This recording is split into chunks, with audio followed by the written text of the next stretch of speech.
తిరుపతి శ్రీ తాతయ్యగుంట గంగమ్మ ఆలయంలో భారీ ఎత్తున అవినీతి అక్రమాలు జరిగినట్లు ఆరోపణలు వినిపిస్తున్నాయి.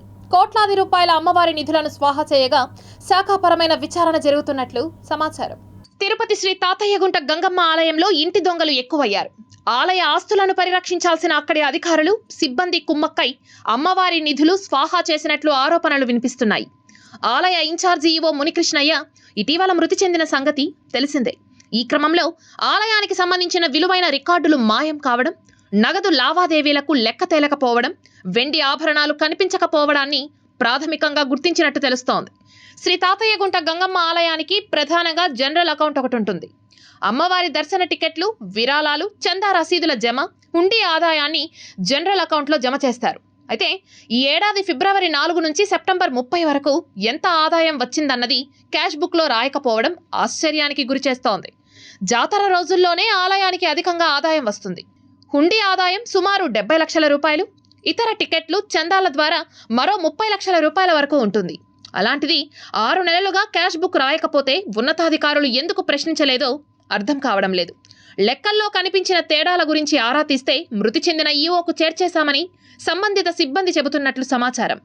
అక్కడే పనిచేస్తున్న కొంతమంది సిబ్బంది ఒక్కటై అనారోగ్యంతో ఆఫీసుకు రాలేని పరిస్థితుల్లో ఉన్న ఈవో పేరు పైన ఇష్టానుసారంగా చెక్ల ద్వారా సొమ్మును డ్రా చేసినట్లు ఆరోపణలు వినిపిస్తున్నాయి.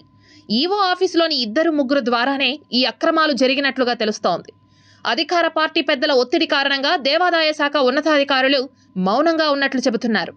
అదేవిధంగా ఆలయ మహాప్రాకారం కోసం మరొక ఖాతా కూడా తెరిచారు. పెద్ద ఎత్తున దాతలు ముందుకొచ్చి విరాళాలు అందజేశారు. అయితే దాతలు ఇచ్చిన దాదాపు 22 లక్షల రూపాయలకు లెక్క తేలనట్టు తెలుస్తోంది. పాత ఆలయాన్ని తొలగించి కొత్త ఆలయ నిర్మాణం కోసం ఆలయ జీర్ణోద్ధరణ అకౌంట్ ఖాతా తెరిచారు. దీనిపై కూడా సందేహాలు వ్యక్తమవుతున్నాయి.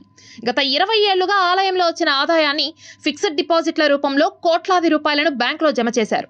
దీని ద్వారా వచ్చిన వడ్డీని మాత్రమే ఆలయ నిర్వహణ కోసం వినియోగిస్తున్నారు. జీర్ణోద్ధరణలో భాగంగా ఈ 5 కోట్ల రూపాయలను విత్డ్రా చేసి ఖర్చు పెట్టేసినట్లుగా తెలుస్తోంది. అంటే గంగమ్మ ఆలయానికి ఆర్థిక భద్రత లేకుండా ఖజానాను ఖాళీ చేసేయడంపై భక్తులు ఆగ్రహం వ్యక్తం చేస్తున్నారు. ఈ ఏడాది గంగమ్మకు భక్తులు సమర్పించిన 10,000కు పైగా చీరలు 6 నెలలుగా గోనె సంచుల్లోనే మగ్గుతున్నాయి. వీటిని వేలం వేసి విక్రయించకుండా వదిలేయడంతో విలువైన చీరలు పనికి రాకుండా పోయే పరిస్థితి ఏర్పడింది. చీరల కోసం కూడా పాలక మండలిలో కొందరు కక్కుర్తి పడుతున్నట్లు తెలుస్తోంది. తిలాపాపం తలా పిడికెడు అన్నట్లుగా తయారైంది.